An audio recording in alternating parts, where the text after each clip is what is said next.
Students ಕಡೆಯಿಂದ ಸನ್ಮಾನ. ಸರ್ಗೆ ತುಂಬಾ ಇಷ್ಟ ಅಂತ ಹೇಳಿ ಪುಸ್ತಕಗಳನ್ನ ತಂದಿದ್ದಾರೆ. ಹಾಗೆ ಅವರು ಪ್ರೀತಿಪೂರ್ವಕವಾಗಿ ಸನ್ಮಾನವನ್ನ HKM ಅವರು ಸ್ವೀಕರಿಸಬೇಕು ಅಂತ ಕೇಳ್ಕೊತಾ ಇದ್ದಾರೆ.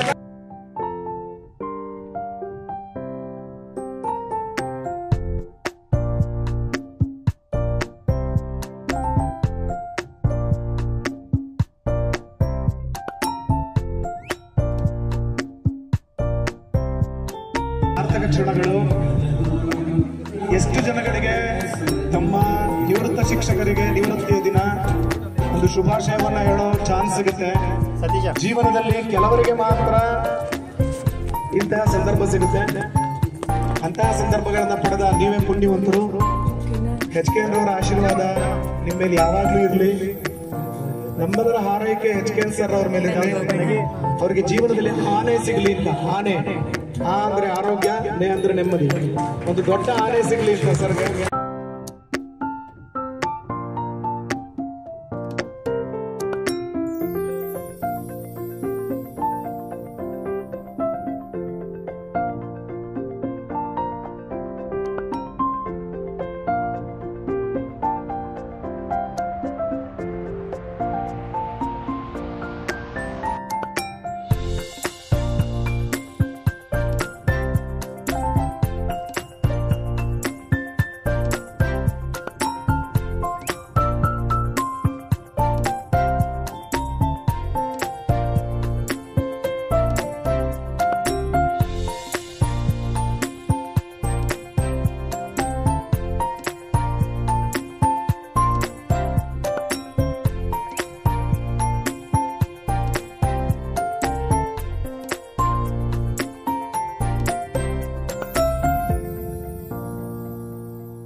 ದಯಮಾಡಿ ಎಲ್ಲ ಅತಿಥಿಗಳು ವಿವಿಧ ಶಾಲೆಗಳಿಂದ ಬಂದಿರತಕ್ಕ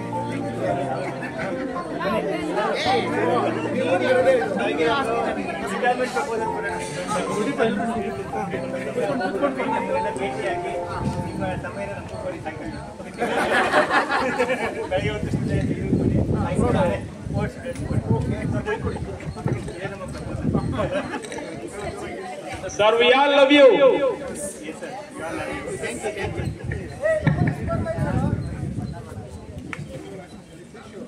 ಒಂದು ಕೊಡ್ಲೆ ಕೊಟ್ಟಿಲ್ಲ ಗುಡಿ ಬಂಡೆ ಓಕೆ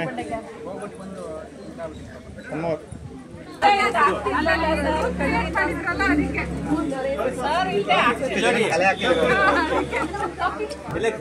ಸಣ್ಣ ಗೋಗ್ಲಿನ್ ಮಾಡ್ತಾ ಇದ್ದೀರಾ?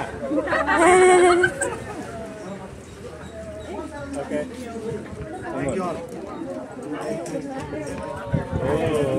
ನೈಸ್.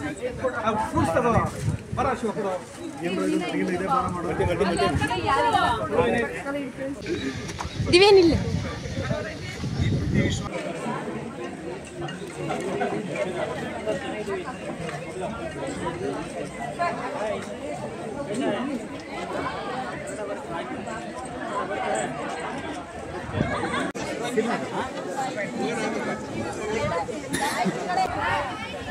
ಮಧ್ಯಾಹ್ನದ ನಂತರ ಸ್ವಲ್ಪ ಡಿಸ್ಟ್ರಾಕ್ಷನ್ ಆಗುತ್ತೆ ಆ್ಯಕ್ಚುಲಿ. ಆಗ ನಮ್ಮ ಮಕ್ಕಳು ಹಲೋ ಒಂದು 5 ನಿಮಿಷ ಕೇಳಿ. ಇದುವರೆಗೆ ಎಲ್ಲ ಒಂದು ಸನ್ಮಾನವನ್ನೆಲ್ಲ ಮಾಡಿದ್ರು. ನಾನೀಗ ರಾತ್ರಿ ಹೋಗಿ ಕೂತ್ಕೊಂಡು ಯೋಚನೆ ಮಾಡ್ಬೇಕು, ಅದಕ್ಕೆ ಭಾಳ ಜನನೇ ಇಷ್ಟೊಂದು ಸನ್ಮಾನ ನಂಗೆ ಸಲ್ಲಬೇಕಿತ್ತು. ನಾನು ನಾಗರತ್ನ ಮೇಡಮ್ ಅಂತ ಹೇಳಿದ್ದೆ.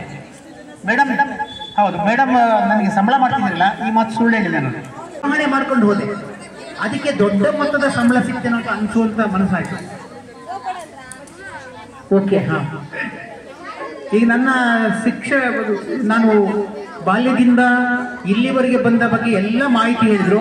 ದಯಮಾಡಿ ಒಂದು 2 ವಿಷಯಗಳನ್ನ ಹೇಳ್ತೀನಿ. ನಾನು ಮಾಸ್ಟರ್ ಡಿಗ್ರಿ ಮುಗಿಸ್ಕೊಂಡು ಬೆಂಗಳೂರಿಗೆ ಆಕಸ್ಮಿಕವಾಗಿ ಬಂದೆ. ಬೆಂಗಳೂರಿಗೆ ಬರೀ ಕಾರಣ ಆದವರು ಗವಿಯಪ್ಪ ಅಂತ ಹೇಳಿ ಒಬ್ಬರು ವ್ಯಕ್ತಿ KEB ಇದ್ರು. ಆಕಸ್ಮಿಕವಾಗಿ ನಂಗೆ ಅಲ್ಲಿ ಬೆಂಗಳೂರಲ್ಲಿ ಯಾವುದೋ BTS ಬಸ್ಸಲ್ಲಿ ನಂದೊಂದು ಕೆಟ್ಟ ಅಭ್ಯಾಸ, ಪಕ್ಕದಲ್ಲಿ ಕೂತಿದ್ದಾರನ ನಿಮ್ದು ಯಾವ ಊರು ಏನು ಅಂತ ಕೇಳೋದು. ಅವಾಗ ಅವರು ನಂದು ಬೆಂಗಳೂರೇ, ಏನಕ್ಕೆ ಬಂದಿದ್ರಿ ಅಂದಾಗ ಸಾರಿ ಒಂದು ಫ್ಯಾಕ್ಟ್ರಿಲಿ ಕೆಲಸ ಹುಡುಕಿ ಬಂದಿನಿ ಅಂತೆ. ಅವ್ರು ಒಂದೇ ಮಾತಂದ್ರೆ ಒಂದು 5 ನಿಮಿಷ ಮಾತಾಡಿದ್ರು. ನಿಮ್ಮಲ್ಲಿ ಏನೋ ಒಂದು ಒಳ್ಳೆ ಇದೆ, ದಯವಿಟ್ಟು ನೀವೇನು ಬೇರೆ ಕಡೆ ಹೋಗ್ಬೇಡಿ, ಶಿಕ್ಷಕರ ಕೆಲಸಕ್ಕೆ ಹೋಗ್ಬೇಕು ನೀವು ಲೆಕ್ಚರರ್ ಆಗಿನೇ ಅಂತೇಳಿ ಫಸ್ಟ್ ಊರಿಗೆ ಹೋಗಿ ಅಂತ ಕಳಿಸ್ಬಿಟ್ರು ಊರಿಗೆ. ಆಮೇಲೆ ಒಂದು ಟೆಲಿಗ್ರಾಮ್ ಮಾಡಿದ್ರು, ಒಂದು ತಿಂಗಳಾದ್ಮೇಲೆ ನಿಮಗೆ ಕೆಲಸ ಇದೆ ಬನ್ನಿ ಅಂತ. ಬಂದು ಇಂಟರ್ವ್ಯೂ ಎಲ್ಲ ಮಾಡಿದ್ರು, ನನಗೆ ಇಂಟರ್ವ್ಯೂ ಮಾಡಿದ್ರು. ಆಮೇಲೆ ಕೊನೆಗೆ ಸೋಮವಾರ ಹೇಳ್ತೀವಿ, ಡಿಸೆಂಬರ್ 17ನೇ ತಾರೀಕು 1990 ಸೋಮವಾರ ಹೇಳ್ತೀವಿ ಅಂದ್ರು. ಸೋಮವಾರ ಬಂದೆ, ನೀವು ಅಪಾಯಿಂಟ್ ಆಗಿದ್ದೀರಿ ಅಂದ್ರು. ಅದೇ ಗವಿಯಪ್ಪನವ್ರನ್ನ ಬೆಂಗಳೂರಿಗೆ ಬರಲಿಕ್ಕೆ ಕಾರಣಕರ್ತಾದ ಮಹಾನ್ ವ್ಯಕ್ತಿ. ಇದಾದ್ಮೇಲೆ 6 ವರ್ಷಗಳ ಕಾಲ ನಿರಂತರ ಅದೇ ಸ್ಕೂಲ್ ಇದ್ದು ನನ್ನನ್ನು ಹೆಡ್ ಮಾಸ್ಟರ್ ಮಾಡಿಬಿಟ್ರು ಆ ಸ್ಕೂಲಲ್ಲಿ. ಅಲ್ಲಿ ನಾನು ಭಯಂಕರ ಮನುಷ್ಯ ಮಾತ್ರ. ಈಗಲೂ ನಂಗೆ ಮುಜುಗರ ಆಗುತ್ತೆ. ಎಷ್ಟು ಕೋಪಿಷ್ಟ ಅಂದ್ರೆ ಆ ಸ್ಕೂಲ್ ಮಕ್ಕಳು ತುಂಬಾನೇ ಶಿಸ್ತಾಗಿರೋದು. ಈಗ ಬಂದಿದ್ದಾರೆ ಕೆಲವರು. ಮುನಿರಾಜು ಅಂತ ಹೇಳಿ ನನ್ನ ಸ್ಟೂಡೆಂಟು. ನಾನೇನಾದ್ರು ಹೈಸ್ಕೂಲ್ ಮೇಸ್ಟರ್ ಆಗಿದ್ನಿ ಅಂದ್ರೆ ಸತ್ಯವಾಗ್ಲೂ ಇವನೇ ಕಾರಣ. ಅರ್ಜಿ ಹಾಕಿದ್ದಾನೆ ಇವನು, ಕದ್ದು ಮಾರ್ಕ್ಸ್ ಕಾರ್ಡ್, ನನ್ನ ಮಾರ್ಕ್ಸ್ ಕಾರ್ಡ್ ಕದ್ದು, ಡಾಕ್ಯುಮೆಂಟ್ ಕದ್ದು ಜೆರಾಕ್ಸ್ ಮಾಡಿ ಅಪ್ಲೈ ಮಾಡಿದ. ಅವಾಗ DLRC ಇತ್ತಲ್ಲ, ನೇರ ನೇಮಕಾತಿ. ಅದಾದ ನಂತರ ಲಿಸ್ಟಲ್ಲಿ ಅನೌನ್ಸ್ ಆಗಿತ್ತು, ನೋಡ್ಕೊಬರ ಗುರಿ ಅಂತ. ನಾನು ಹೋಗಲ್ಲ, ನಾನು ಸ್ವಲ್ಪ ಒಂಥರ ಬಂಡಾಗಿದ್ದೆ. ನಾನು ಕಾಲೇಜ್ಗೆ ಹೋಗೋನು, ಹೈಸ್ಕೂಲ್ಗೆ ಹೋಗಲ್ಲ ಅಂತ ಬೈದು ಅವನೇ ನೋಡ್ಕೊ ಬಂದ. ಸೆಲೆಕ್ಟ್ ಆಗಿಕೊಂಡ್ರೆ ಲಿಸ್ಟಲ್ಲಿದೆ ಅಂತ. ಆಗ್ಲಿ ಬಿಡು ಅಂದೆ. ಕೊನೆಗೆ ನನಗೆ ಬೇರೆ ಸ್ನೇಹಿತರು ಬೈದರು, ಒಬ್ಬ ಸ್ಟೂಡೆಂಟ್ ಹಿಂಗೆ ಮಾಡಿದ್ರೆ ನೀವು ಏನ್ರಿ ನಿಮ್ಗೆ ಬೇಜವಾಬ್ದಾರಿ ಅಂತ. ಆಮೇಲೆ ಭಂಗ ಬಿದ್ದು ಯಾರೊಬ್ಬರು ಆತ್ಮೀಯರಿದ್ರು, ಕರಿಗೌಡ ಅಂತ ನಮ್ಮ ಟ್ರಸ್ಟ್ ಮೆಂಬರ್, ಅವರು ನೆಲಮಂಗಲಕ್ಕೆ ಹಾಕಿದ್ರು. ಆ ಆರ್ಡರ್ ತಂದು ಕೊಟ್ಟರು. ನನಗೆ ಹೋದೆ, ಜಾಯಿನ್ ಆಗಿ ನಂಗೆ ಖುಷಿನೇ ಇಲ್ಲ. ಒಂದು ದಿವಸ ನಾನು ಹೋಗಿ ರಿಪೋರ್ಟ್ ಮಾಡಿಕೊಂಡೆ. 3 ದಿನ ಮತ್ತೆ ಹೋಗಿಲ್ಲ. ಯಾಕೆಂದ್ರೆ ಹೆಡ್ ಮಾಸ್ಟರ್ ಆಗಿದ್ದನೋ ಅಸಿಸ್ಟೆಂಟ್ ಮೇಸ್ಟರ್ ಆಗಬೇಕು ಅಂತ ಆ ಥರ ನನ್ನ ಭಾವನೆ. ಆಮೇಲೆ ಜನ ಹೋಗಿದ್ರು, ಒಂದಿನ ಇದ್ದು ನೀನು ವಾಪಸ್ ಬಂದಿದ್ದೀರ ಕಳ್ಳ, ಹೋಗಿ ಸೇರ್ಕ ಅಂತ. ಸರಿ ಹೋದೆ. ನೆಲದಲ್ಲಿ ಸಿರಿ ಇರ್ತಕ್ಕಂಥ ಭೂಮಿ ಅದು ನೆಲಮಂಗಲ. ಅಲ್ಲಿ ಸನ್ನಿವೇಶ 1 or 2 ರಿಸ್ಕ್ಗಳು ಇರ್ತದೆ, ಎಲ್ಲಾ ಕಡೆಯಲ್ಲೂ ಇರುತ್ತೆ ಸಣ್ಣ ಪುಟ್ಟ ರಿಸ್ಕ್ಗಳು. ಆದ್ರೆ ಅತ್ಯಂತ ನಾನು ಕಂಡ ಪುಣ್ಯ ಭೂಮಿ ನೆಲಮಂಗಲ. ಯಾಕಂದ್ರೆ 27 ವರ್ಷಗಳ ಕಾಲ ನಿರಂತರವಾಗಿ ಚಾಪು ಮೂಡಿಸಿದಂತಹ ಪವಿತ್ರವಾದ ಪುಣ್ಯ ಭೂಮಿ. ನಿನಗೇನಾರ ಮನೆ ಇದೆಯಾ ನಾನು ಕೇಳಿದ್ರೆ ನಾನು ಕೊನೆಯವರೆಗೂ ಕೂಡ ಇದೆ, ಅದು ನೆಲಮಂಗಲದಲ್ಲೇ ಇದೆ ಅಂತ ಹೇಳಿ. ಅಷ್ಟು ಅವಿನಾಭಾವ ಸಂಬಂಧ. ನಾನೆಲ್ಲ ದೂರ ಇದ್ರೆ ನೆಲಮಂಗಲದಲ್ಲಿ ಯಾರೊಬ್ಬರು ಸಿಕ್ಕಿದ್ರೆ ಏನೋ ಒಂಥರ ಮನ ಪುಳಕವಾಗ್ತದೆ. ನಮ್ಮವರು ನನ್ನವರು ಬಂದರು ಅನ್ನೋ ಪ್ರೀತಿ ಉಂಟಾಗುತ್ತೆ. ಅಪಾಯಿಂಟ್ಮೆಂಟ್ ಏನೋ ಆಯಿತು, 27 ವರ್ಷ ಕೆಲಸ ಮಾಡಿ ಆಯಿತು. ಆಮೇಲೆ ಒಂಥರ ತಿಕ್ಕಲಿನ ಥರ ಅನ್ಕೋಬೇಕು, ಟ್ರಾನ್ಸ್ಫರ್ಗೆ ಅರ್ಜಿ ಹಾಕಿ ಅಲ್ಲಿ ಹೋಗಿ ಕೌನ್ಸಿಲಿಂಗ್ ಹೋದಾಗ ಯಾವ ಪ್ಲೇಸ್ ಬೇಕು, ಎಂಟ್ಗಾನಹಳ್ಳಿ ಇದೆಯಾ ಅಂತ. ಇದೆ ಅಂದರು, ಕೊಡಿ ಸರ್ ಅಂತ. ಹೊರಬಂದು ನೋಡ್ತೀನಿ, ಅಯ್ಯೋ ತಪ್ಪು ಮಾಡಿದೆ ಅಂತ. ಆಮೇಲೆ ಅವತ್ತು ನನ್ನ ಬಿಟ್ಟು ಕಳಿಸುವಾಗ ನಮ್ಮ ಆತ್ಮೀಯ ಶಿಕ್ಷಕರು ಅವರ ಕಣ್ಣಲ್ಲಿ ಬಂದಂಥ ಕಣ್ಣೀರು ನಾನು ಕೊನೆಯ ತನಕ ಉಳ್ಕೊಳ್ತೇನೆ. ಅಷ್ಟೊಂದು ಭಾವುಕರಾಗಿ ಬೇಜಾರು ಮಾಡ್ಕೊಂಡು ಕಳಿಸ್ಕೊಟ್ರು. ಅದು ಇವತ್ತೂ ಕೂಡ ನೆನಪಾದ ಸ್ವಲ್ಪ ನನಗೂ ಡಿಸ್ಟರ್ಬ್ ಆಗುತ್ತೆ ಮೈಂಡ್. ಎಲ್ಲರೂ ಬಹಳ ಪ್ರೀತಿ ತೋರ್ತಾ ಇದ್ರು. ನಾನು ಇನ್ಚಾರ್ಜ್ ವೈಸ್ ಪ್ರಿನ್ಸಿಪಾಲ್ ಕೆಲಸನ ಅನಿವಾರ್ಯ ಕೊಟ್ಟು 6 ತಿಂಗಳು ನಾನು ನಿಭಾಯಿಸಿದೆ. ಸ್ವಲ್ಪ ಕಷ್ಟ ಆಯಿತು ನಿಭಾಯಿಸೋದು, ಕಷ್ಟ. ಒಂದು ಚೇರ್ ಇದೆಯಲ್ಲ, ಆ ಚೇರ್ನ ಹೆಡ್ ಅಂದಾಗ ನಾವು ಬೈತೀವಿ ಕೆಲವು ಸಲ ಹೆಡ್ ಮಾಸ್ಟರ್ನ, ಅದು ಗೊತ್ತಿಲ್ಲ ಯಾಕೆ ಅಂತ ಬೈತೀವಿ. ಆದರೆ ನಿಜವಾಗಿ ನಾವೇ ಕೂತಾಗ ಉಸಿರಾಡಲ್ಲ. ಆದರೆ ಹೆಡ್ ಮಾಸ್ಟರ್ ಆದವ್ರು ಹಾಗೇ ಇರಬೇಕು. ಅದು ಕೂಡ ಹೆಡ್ ಮಾಸ್ಟರ್ ಆಗಿದ್ರೆ ಹೇಗಿರ್ಬೇಕಾಗಿದ್ರೆ ಯಾವ ತೊಂದರೆಗಳು ಬರಲಿಕ್ಕಿಲ್ಲ. ನಾನು ಅನ್ಕೊಂಡಿದ್ದೀನಿ ನಮ್ಮ ಶಾಲಾ ಶಿಕ್ಷಕರಿಗೆ ನಾಳೆ ಮಾತಾಡ್ತೀವಿ ಸೋಮವಾರ. ನಾನು ಇಲ್ಲಿ ಆಕಸ್ಮಿಕ ಬಂದೆ, ಒಂದು 9 ತಿಂಗಳಿದ್ದೆ, ಮಿಂಚಿ ಮಾಯಾವ ಹೋಗ್ತಾ ಇದ್ದೆ. ಈ ನಡುವೆ ನಾನು ನಿಮ್ಗೆ ಏನಾದ್ರು ತೊಂದರೆ ಬೇಜಾರಾಗೋ ರೀತಿ ವರ್ತಿಸಿದ್ದೀನೋ ಏನೋ ನನಗಂತೂ ಅರಿವಾಗುತ್ತೆ. 9 ತಿಂಗಳು ನಾನು ಏನು ಮೇಡಮ್, ಹೌದಾ? ಅಯ್ಯೋ ಬೇಡ ಬೇಡ ಬೇಡ ಬೇಡ. ಆಮೇಲೆ ಈ 9 ತಿಂಗಳ ಅವಧಿಯಲ್ಲಿ ಏನನ್ನ ಸಾಧನೆ ಮಾಡಬಹುದಾಗಿತ್ತು, ಅವಕಾಶಗಳು ಸ್ವಲ್ಪ ಕೊರತೆ ಇತ್ತು. ಒಟ್ಟಾರೆ ಏನೋ ಅಲ್ಪ ಸ್ವಲ್ಪ ಮಾಡಿ. ನಾನು ನಿಜವಾಗ್ಲೂ ಅಂದ್ಕೊಂಡಿರ್ಲಿಲ್ಲ. ಒಂದು ಮಲೆನಾಡಿನ ಒಂದು ಸಣ್ಣ ಹಳ್ಳಿ, ನಮ್ಮೂರಲ್ಲಿ 8 ಮನೆ ಇದ್ದಿದ್ದು, ಹೊನ್ನಳ್ಳಿ ಅಂತ. ನೀವು ಬಂದು ನೋಡಿ, ಮಳೆಗಾಲದಲ್ಲಿ 2 ದಿನಕ್ಕಾಗೋದಿಲ್ಲ ಅಷ್ಟು ಮಳೆ, ಧಾರಾಕಾರ ಮಳೆ. ಬಟ್ ಅದಕ್ಕೆ ಒಗ್ಗಿ ಬೆಳೆದವರು ನಾವು. ಆ ಕಾಡು ಹಳ್ಳಿಯಲ್ಲಿ ನಿಮಗೆ ಈಗ ಈ ಮಾತು, ನಿಮಗೆ 5 ಎಕರೆ ಜಮೀನಿದ್ದ ರೈತನ ಮಗ ನಾನು. ನಮ್ಮಪ್ಪ, ನಮ್ಮ 3 ಅಕ್ಕಂದಿರು, 2 ಅಣ್ಣಂದಿರು ಜಮೀನಲ್ಲಿ ಕೆಲಸ ಮಾಡ್ತಾ ಇದ್ರು, ಬೇಸಾಯ ಮಾಡ್ತಿದ್ರು. ಪ್ರೈಮರಿ ಸ್ಕೂಲ್ ನಿಮಗೆ ಮೊದಲೇ ಹೇಳಿದೆ, 3ನೇ ಕ್ಲಾಸ್ವರೆಗೂ ನಾನು ಹೋಗಲೇ ಇಲ್ಲ ಕಳ್ಳ. ಆಮೇಲೆ ಹಾಗೆ ಕಂಟಿನ್ಯೂ ಮಾಡಿಕೊಂಡೆ. 5ನೇ ಕ್ಲಾಸ್ಗೆ 6 ಮೈಲಿ ಗುಡ್ಡ ಬೆಟ್ಟ, ತುಂಬಾ ಕಷ್ಟಪಟ್ಟು ಹತ್ತಿ ಹೋಗ್ಬೇಕಾಯ್ತು, ಕಾಡು. ಇವತ್ತು ನೋಡಿ, ನೀನು 5 ನಿಮಿಷ ಲೇಟರ್ ನಿಮ್ಮ ಅಮ್ಮ ಫೋನ್ ಮಾಡ್ತಾರೆ, ಎಲ್ಲಿದೆಯಾ ಮಗ ಅಂತ. ನಮಗೆ ನಮ್ಮ ಅಪ್ಪ ಅಮ್ಮನ ಮೇಲೆ ನಂಬಿಕೆ ಇತ್ತು, ನಮ್ಮ ಅಪ್ಪ ಅಮ್ಮನ ನಮ್ಮ ಮೇಲೆ ನಂಬಿಕೆ ಇತ್ತು, ನನ್ನ ಮಗ ಬಂದೇ ಬರ್ತಾನೆ ಸ್ಕೂಲ್ಗೆ ಹೋದ್ರೆ ಅಂತ. ರಾತ್ರಿ ಆದರೂ ಕೂಡ ಬಾಯಿ ಎಂತ ಬಾಯಿ ಕಲ್ಪನಾ ಬಾಯಿ, ರಾತ್ರಿ ಆದರೂ 7-8 ಗಂಟೆ ಆದರೂ ಮಳೆ ಹಾರಿಸ್ಕೊಂಡು ಆ ಗುಡ್ಡ ಬೆಟ್ಟದ ಪದೇ ಇದ್ಕೊಂಡು ಆಮೇಲೆ ಮನೆಗೆ ಹೋಗ್ತಿದ್ದು, ಏನು ಕೇಳ್ತಿರ್ಲಿಲ್ಲ, ಬಂದ್ಯಾ ಹೋದ್ಯಾ ಅಂತ. SSLC ಫಸ್ಟ್ ಕ್ಲಾಸ್ ಬಂದಾಗ ನಮ್ಮಪ್ಪ ಕೇಳಿದ್ರು, ಪಾಸ್ ಆಯ್ತೇನೋ ಅಂದ್ರು. ನಾನೇನೆ ಫಸ್ಟ್ ಕ್ಲಾಸ್ ಅಂದೆ, ಬೈದ್ರು ನನಗೆ. ಫಸ್ಟ್ ಕ್ಲಾಸ್ ಅಂದ್ರೆ ಫಸ್ಟ್ ಕ್ಲಾಸ್ ಮಂಗ ಅಂತ ಗೊತ್ತಾಗ್ಬಿಡ್ತು. ನಮ್ಮ ಅಪ್ಪನಿಗೆ ಗೊತ್ತಾಗಲ್ಲ ಅಂತ ಪಾಸು ಅಂದೆ. ಹಂಗೇಳ ಮತ್ತೆ ಎಂತ ಮುಗ್ಧರ ಜೀವದಲ್ಲಿ ಹುಟ್ಟಿದಂತ ನಾನು ನೆನೆಸ್ಕೊಂಡ್ರೆ ಅವನು ಬಹಳ ಫೀಲ್ ಆಗುತ್ತೆ. ಅವರಿಗಾಗಿ ನಾನು ಏನು ಮಾಡಲೇನೋ ಅನ್ನೋಷ್ಟು ಒಂದೊಂದ್ಸಲ ಭಾವುಕನ ಆಗ್ಬೇಕಾಗಿತ್ತು. ಇದಾದ ನಂತರ PUC ಹೋಗ್ಬೇಕಾಯ್ತು. PUC ಸದ್ಯ ಅನುಕೂಲ ಆಯ್ತು. ಅಲ್ಲಿ 7ನೇ ಕ್ಲಾಸಲ್ಲೂ first class, SSLC first class. ನಮ್ದು 7ನೇ ಕ್ಲಾಸ್ ಅಂದ್ರೆ ಇದು ಎಂತ ಎಕ್ಸಾಮ್, ಪಬ್ಲಿಕ್ ಎಕ್ಸಾಮ್, ಅದ್ರಲ್ಲೂ ಫಸ್ಟ್ ಪ್ಲೇಸು. SSLCನಲ್ಲಿ ಇಡೀ ಹೈಸ್ಕೂಲಲ್ಲಿ ಇದು 386 ಜನ ಇದ್ರು. ಒಟ್ಟು 52 ಚಿಲ್ಲರೆ ಪಾಸು, 2 ಫಸ್ಟ್ ಕ್ಲಾಸು, ಒಂದು ನಾನು, ಇನ್ನೊಂದು ನನ್ನ ಸ್ನೇಹಿತೆ. PUCಗೆ ಹೋಗೋ ಮುನ್ನ ಗ್ಯಾಪ್ ಆಯಿತು. ಯಾಕಂದ್ರೆ ನಮ್ಮಪ್ಪ ಒಂದು ದಿವಸ ಎಲ್ಲ ಮಕ್ಕಳು ದುಡಿಯಂಗಾದ್ರು ನನ್ನ ಮಕ್ಕಳು ಓದೇ ಮುಗಿಯಿಲ್ಲ ಅಂದರು. ಅರ್ಥ ಆಯ್ತು ಇಪ್ಪತ್ತು ನಿಮಗೆ? ಕಂಡರ್ ಮಕ್ಕಳೆಲ್ಲ ದುಡಿತಿದ್ದೇವೆ, ನನ್ನ ಮಗಂದು ಓದೇ ಮುಗಿಯಿಲ್ಲ ಅಂದರು. ಬೇಜಾರಾಗಿ ಹೋಗಿ ಒಂದು ಪ್ರೈವೇಟ್ ಕಂಪ್ನಿ ಕಂಡಕ್ಟರ್ ಸೇರಿಕೊಂಡೆ. 1 ತಿಂಗಳು ಕಂಡಕ್ಟರ್ ಕೆಲಸ ಮಾಡಿದೆ. ಅಲ್ಲೇ ಲಕ್ಷ್ಮಣಗೌಡ ಅಂತ ಭೇಟಿಯಾದ್ದು, ಚೆನ್ನಾಗಿ ಬೈದು ಕಳಿಸ್ದ. ಡ್ರಾಪ್ ಆದ ಈ ಕಡೆ ಬಂದ್ಬಿಟ್ಟೆ. ಇವೆಲ್ಲ ಘಟನೆಗಳೇನಪ್ಪ ಅಂದರೆ ನಮ್ಮನ್ನು ಮುಂದಕ್ಕೆ ತರಲಿಕ್ಕೆ ಕಾರಣ. ಇನ್ನೂ ಸುಮಾರು ಜನ ಹೇಳಕ್ಕೆ ಹೋಗಲ್ಲ. ಅಂದರೆ ಅದಾದ ನಂತರ ಡಿಗ್ರಿಗೆ ಬಂದೆ. ಏನು ತಗೊಳ್ಳೋದು? ಈಗಾದರೆ ಎಲ್ಲ ಹೇಳ್ತಾರೆ, ನೀನು PUC ಓದಿದ್ರೆ ಅದು ಇದು ಕೋರ್ಸು. ನಮ್ಗೆ ಆಪ್ಷನ್ 3 ಆರ್ಟ್ಸ್, ಸೈನ್ಸ್, ಕಾಮರ್ಸು. ಏನಾದರೆ PUCಲಿ ಆರ್ಟ್ಸ್ ಓದಿದ್ರೆ ಹೋಗು BAಗೆ, HEPS 4 ಕೋರ್ಸು. ಹೋದೆ. ಮೊದಲು ತುಂಬ ಸಣ್ಣ ಕಾಲೇಜು, ಮೂಡಿಗೆರೆ ಟೌನ್ನಲ್ಲಿ. ಎಷ್ಟು ಮಳೆಗಾಲ ಅಂದರೆ ಒಂದ್ಸಲ ಬರ್ರಂದು ಗಾಳಿ ಬೀಸಿದ್ರೆ ನಡುಗಬೇಕು ಇಡೀ ದೇಹ. ನಾವು ಹಾಕ್ತಿದ್ದೇನು ಗೊತ್ತಾ, ಒಂದು ಪ್ಯಾಂಟು, ಒಳಗಡೆ ಬನೀನಿಲ್ಲ, ತೆಳುವಿನ ಶರ್ಟು. ಮಧ್ಯಾಹ್ನ ಊಟ ಯಾವತ್ತೂ ಕಾಣಲಿಲ್ಲ. 1 ಲೋಟ ಟೀ ನೀವು ಕಾಣ್ತೀರಿ, ನಾವು ಯಾವತ್ತೂ ಕಾಣಲಿಲ್ಲ. ಯಾಕೆ? ದುಡ್ಡು ಕೊಡ್ತಿರ್ಲಿಲ್ಲ, ಇರಲಿಲ್ಲ ದುಡ್ಡು. ರಜೆ ಬಂದಾಗ, ಇದು ನೆನ್ಪಿಟ್ಕೊಳ್ಳಿ ದಯವಿಟ್ಟು, ರಜೆ ಬಂದಾಗ ಭಾನುವಾರ ನಮ್ಮ ತೋಟದಲ್ಲಿ ಕೆಲಸ ಮಾಡ್ತಿರಲ್ಲ, ನಂಗೆ ಸಂಬಳ ಬರಕಲ್ಲ ಅಂತ ಕಂಡಾರ ತೋಟಕ್ಕೆ ಹೋಗಿ ಕೆಲಸ ಮಾಡಿ ಸಂಬಳ ಇಸ್ಕೊ ಬರ್ತಿದ್ದೆ. ಯಾಕೆ ಗೊತ್ತಾ? ಶರ್ಟು, ಪ್ಯಾಂಟು, ಚಪ್ಪಲಿ ತಗೊಳಕ್ಕೆ. ಇದು ಹೇಳಕ್ಕೆ ಹೋದರೆ ನಿನ್ನ ಹಣೆ ಬರ, ನೀನು ಮಾಡಿದೆ ಬಿಡು ಅಂತಾರೆ. ಇವತ್ತಿನ ಮಕ್ಕಳು ಅಷ್ಟೇ, ಮುಂದಿನವರು ಅಷ್ಟೇ. ಡಿಗ್ರಿ ಮುಗೀತು, ಹಂಗಾಡಿ ಹಿಂಗಾಡಿ. ಆಮೇಲೆ ಮಂಗಳೂರಿಗೆ ಹೋಗಬೇಕು. ನಮ್ಮೂರಿಂದ ಮಂಗಳೂರು 135 ಕಿಲೋಮೀಟ್ರು. ಎಂದು ಜಿಲ್ಲೆ ಬಿಟ್ಟು ಹೋದೇನೆ ಅಲ್ಲ, ತಾಲೂಕೇ ಬಿಟ್ಟನಲ್ಲ. ಹಾಗೂ ಈಗ ಸೀಟ್ ಆಯಿತು, MA ಜಾಯ್ನ್ ಅದೇ. ಆದರೆ ನನಗೆ ಅವಕಾಶ ಹೆಂಗಾಯ್ತು ಅಂದರೆ, ಒಬ್ಬನೇ ಒಂಟಿಗ ಅಲ್ಲಿ ಮಂಗಳೂರು ತುಳು ಭಾಷೆ. ಅವರು ಹೆಂಗೆ ಗೊತ್ತಾ, ತುಳು ಭಾಷೆ ಇದ್ದನ್ನು ಮಾತ್ರ ಸೇರಿಸ್ಕೊಳ್ಳೋರು, ನಾನು ಒಬ್ಬನೇ ಕನ್ನಡ ಭಾಷೆಯವನು. ಆವಾಗ ಸ್ವಲ್ಪ ಅಳ್ತಿದ್ದೆ, ದೂರಕ್ಕೂ ನನಗೆ ಯಾರು ಇಲ್ವಲ್ಲ ಅಂತ ಅಳ್ತಾ ಇದ್ದೆ, ಒಬ್ಬೊಬ್ಬನೇ ಒಬ್ಬಟ್ಟಿನಾಗಿ. ಸರಿ ಏನೋ ಆಯಿತು, 2 ವರ್ಷ ಆಯಿತು, ಮಾಸ್ಟರ್ ಡಿಗ್ರಿ. ಅಲ್ಲೂ ಕೂಡ ಡಿಗ್ರಿ ಕೂಡ ಫಸ್ಟ್ ಕ್ಲಾಸ್ ಬಂದೆ, ಮಾಸ್ಟರ್ ಡಿಗ್ರಿ ಫಸ್ಟ್ ಕ್ಲಾಸ್ ಬಂದೆ, ಬೆಂಗಳೂರಿಗೆ ಬಂದೆ, ಹೇಳಿದ್ನಲ್ಲ ಮುಂದಿನ. ಆಮೇಲೆ B.Ed ಮಾಡಿ M.Ed ಮಾಡಿ ಹೀಗೆಲ್ಲ ಸುತ್ತಿ ಬಂದಾಯಿತು. ಏನಾರ ಆಗಿರಲಿ, ನಾನು 27 ವರ್ಷ ಸರ್ಕಾರಿ ಶಾಲೆಯ ಜರ್ನಿ, ಹಾಗೆಯೇ 6 ವರ್ಷದ ಪ್ರೈವೇಟ್ ಸ್ಕೂಲ್ನ ಜರ್ನಿ ಸೋಮವಾರಕ್ಕೆ ಮುಕ್ತಾಯ ಆಗುತ್ತೆ. ಮುಂದೇನೋ ಗೊತ್ತಿಲ್ಲ, ನಡ್ಕೊಂಡು ಹೋಗ್ತಾ ಇರ್ಬೇಕಲ್ಲ, ಮುಂದೇನೋ ಗೊತ್ತಿಲ್ಲ. ಸ್ನೇಹಿತರುಗಳಿದ್ದಾರೆ, ಹಾಗಾಗಿ ಏನು ಭಯ ಇಲ್ಲ. ಅವರೊಂದಿಗೆ ಒಂದು 2 ಗಂಟೆ ಕಳೆದುಬಿಟ್ರೆ ಅವರೆಲ್ಲ ಬುದ್ಧಿವಾದ ಹೇಳ್ತಾರೆ, ತಪ್ಪಿರು ಹೇಳ್ತಾರೆ, ತಪ್ಪಿದ್ರು ಹೇಳ್ತಾರೆ. ಹಾಗಾಗಿ ನಡ್ಕೊಂಡು ಹೋಗುತ್ತೆ. ನನಗೆ ಇಲ್ಲಿ ಇಷ್ಟೊಂದು ಸನ್ಮಾನ ಮಾಡಿರಲ್ಲ, ದಯವಿಟ್ಟು ನಾನು ಕಣ್ಣು ಮುಚ್ಚಿಕೊಂಡು ಕೂತಿದ್ರೆ ಫೋಟೋ ಡಿಲೀಟ್ ಮಾಡಿ. ಅಷ್ಟು ಬಾರದು ಕೂರಿಸಿದ್ರಿ, ಅಕಸ್ಮಾತ್ ನಾ ಕಣ್ಮುಚ್ಚ ಕೂತಿದ್ರೆ ಆ ಫೋಟೋ ಡಿಲೀಟ್ ಮಾಡಿ, ಅನುಮಾನ ಪಡ್ತಾರೆ.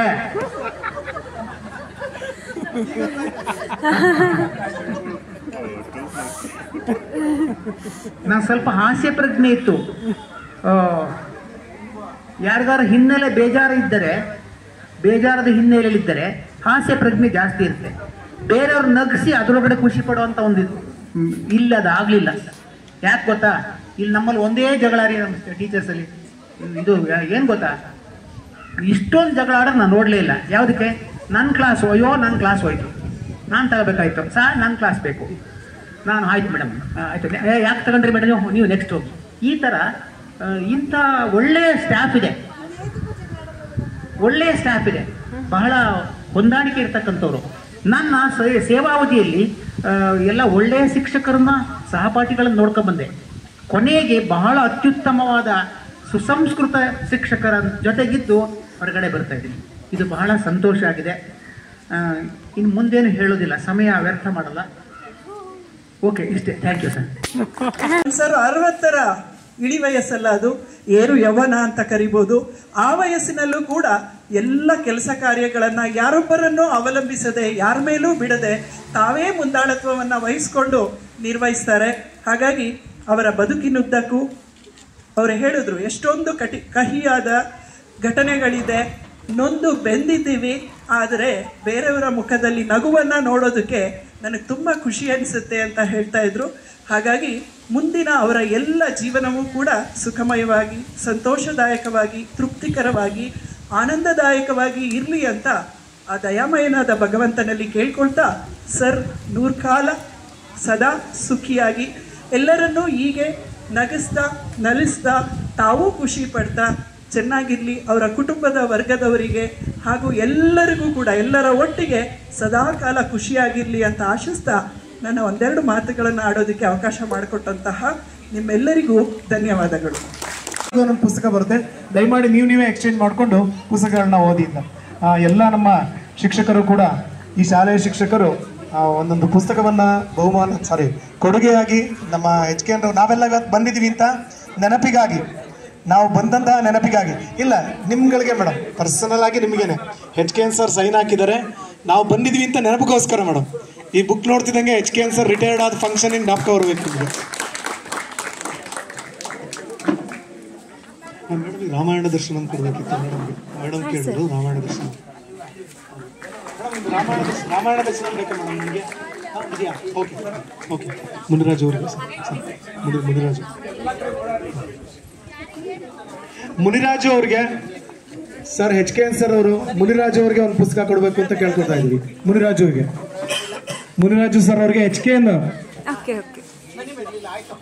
ಯೋಗಾನಂದ ಅದನ್ನ ತಗೋ, ಮುನಿರಾಜು ಅವ್ರಿಗೆ HK ಕೊಡ್ಲಿ.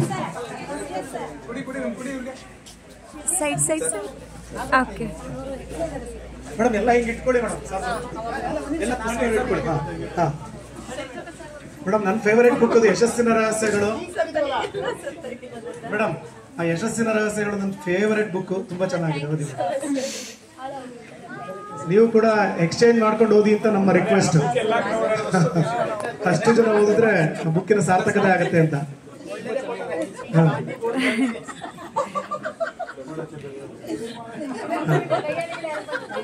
ಅದು ರಿಪೀಟ್ ಆದ್ರೆ ಕಷ್ಟ ಈಗಿನ ಸನ್ನಿವೇಶ.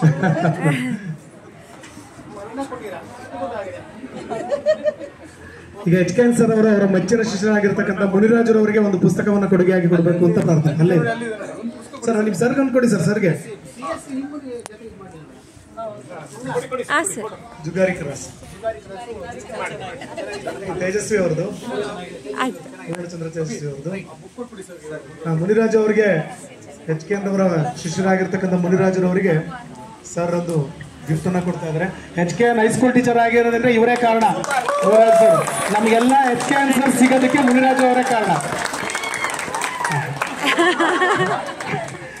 ಈಗ ನಮ್ಮ ನೆಲಮಂಗಲ ಶಿಕ್ಷಕರ ಪರವಾದ ಸ್ಟೂಡೆಂಟ್ಸ್ ಪರವಾಗಿ, ನೆಲಮಂಗಲ ಸ್ಟೂಡೆಂಟ್ಸ್ ಪರವಾಗಿ ಶಾಲೆಗೆ ಒಂದು ಗಡಿಯಾರವನ್ನ ಕೊಡ್ತಾ ಇದ್ದೀವಿ. ಈ ಗಡಿಯಾರ ನೋಡಿದಾಗ್ಲೆಲ್ಲ ಕೂಡ ನಾವು ಮತ್ತು ನಮ್ಮ HKN ಸರ್ ಅವರು ಜ್ಞಾಪಕ ಬರಲಿ ಅಂತ, ನಾವು ಮತ್ತು ನಮ್ಮ HKN ಸರ್ ಜ್ಞಾಪಕ ಬರಲಿ ಅಂತ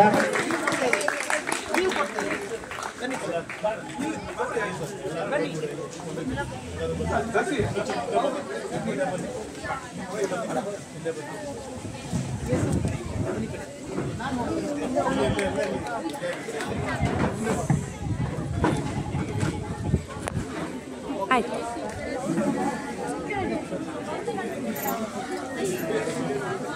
ಮಂಗಲ ಸ್ಟೂಡೆಂಟ್ಸ್ ಕೂತಿರ್ತಕ್ಕಂಥ ವಿದ್ಯಾರ್ಥಿಗಳಿಗೆ ಬುಕ್ಸ್ ಅನ್ನು ಕೊಡಿ, ದಯಮಾಡಿ ಬರಬೇಕೆಲ್ಲ ಬೇಗ. ಅಷ್ಟು ಜನಕ್ಕಾದ್ರೆ ಬೇಗ ಆಗುತ್ತೆ. ಎಲ್ಲ ಸ್ಟೂಡೆಂಟ್ಸ್ಗೂ ಬುಕ್ಸ್ ಕೊಡಿ. ಮಕ್ಕಳ, ನಿಮ್ಮಲ್ಲಿ ಒಂದು ರಿಕ್ವೆಸ್ಟ್, ನಾಳೆ ಆ ಬುಕ್ಗೆ HKN ಸರ್ ಸಿಗ್ನೇಚರ್ ತಗೊಳ್ಳಿ. ಮಾಡ್ಸೋದು ಮರ್ತು ಬಿಟ್ಟಿದೀವಿ, ನೀವೇನೆ ಸೋಮವಾರ ಈ ಕಾರ್ಯಕ್ರಮನ HKN ಸರ್ ಅವರು ನಮ್ಮ ಸ್ಟೂಡೆಂಟ್ಸ್ ಅಳವಡಿಸ್ಕೊತಾ ಇದ್ದಾರೆ. ಎಲ್ಲ ಸ್ಟೂಡೆಂಟ್ಸ್, ಹರೀಶ್ ಬನ್ನಿ ಕೊಡಿ, ಬನ್ನಿ, ಎಲ್ಲರೂ ಕೊಡಿ, ಎಲ್ಲ ಬುಕ್ಸ್ ಕೊಡಿ ಬೇಗ ಮಕ್ಕಳಿಗೆ. ನಾವೆಲ್ಲ ಹಿಂಗೆ ಸೇರ್ತಾನೂ ಇರಲಿಲ್ಲ.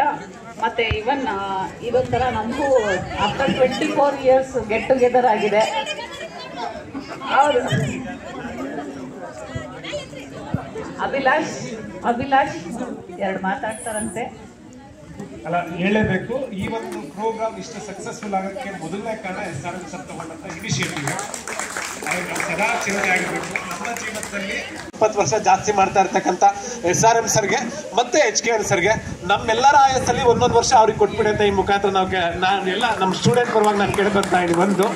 ನನಗಿಲ್ಲಿ ಒಂದು ಹೆಮ್ಮೆಯಿಂದ ಹೇಳ್ತೀನಿ, ಶಿಕ್ಷಣ ಅನ್ನೋದು ಹುಲಿಯ ಹಾಲಿನ ಮೇವಿದ್ದಂತೆ, ಅದೊಂದು ಹುಲಿಯ ಹಾಲಿದ್ದಂತೆ, ಅದನ್ನ ಕುಡ್ದವನು ಗರ್ಜಿಸ್ಲೇಬೇಕಂತೆ. ಸೊ ಶಿಕ್ಷಣಕ್ಕಿರ್ತಕ್ಕಂಥ ಮಹತ್ವ, ಅದ್ರ ಗರ್ಜನ ಇಲ್ಲಿ ಗೊತ್ತಾಗ್ತಾ ಇದೆ. ಇಲ್ಲಿ ಯಾರು ಗರ್ಜಿಸ್ತಿಲ್ಲ. ಇವ್ರ ಜೀವನನೇ ಆ ಅಚೀವ್ಮೆಂಟ್, ಆ ಸಾಧನೆ ಅನ್ನೋದು ನಾವು ಕಣ್ಣಾರೆ ನೋಡ್ತಾ ಇದೀವಿ. ಅದೇ ನಮ್ಗೆ ಒಂದು ಖುಷಿ ಆಗ್ತಾ ಇದೆ. ಸೊ ಈ ಒಂದು ಘಟನೆ, ಈ ಒಂದು ಸಂದರ್ಭ, ಈ ಒಂದು ಪ್ರೋಗ್ರಾಮು ನಮ್ಮ ಲೈಫಲ್ಲಿ ಯಾವುದೇ ಕಾರಣಕ್ಕೂ ಮರೆಯಕ್ಕಾಗದೇ ಇರತಕ್ಕಂಥ ಘಟನೆಗಳ ಸಾಲಲ್ಲಿ ಮೆಮೊರೀಸ್ ಅಲ್ಲಿ ಕೂತ್ಕೊಂಡಿದೆ. ಅದಕ್ಕೆ ನಾವು SRM ಸರ್ಗೆ, HKN ಸರ್ಗೆ ಸದಾ ಚಿರಋಣಿಯಾಗಿರ್ತೀವಿ. Thank you so much sir. Thank you. ಈಗ ವಂದನಾರ್ಪಣೆ.